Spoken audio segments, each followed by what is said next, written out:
from the point you enter the hotel, from that point only you start experiencing that you are entering into a heritage property.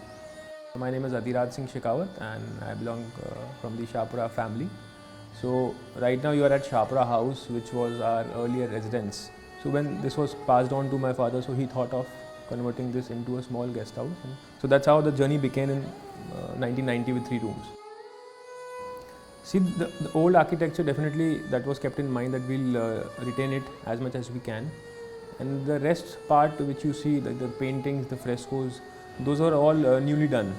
Coming to the environment sustainability, we've got the rainwater harvesting, then we have got the composite machine. Apart from that, we have another NGO which is running in Shahpura. So we have around 15-20 ladies over there who are working for us. So whatever they are manufacturing here, we display it here.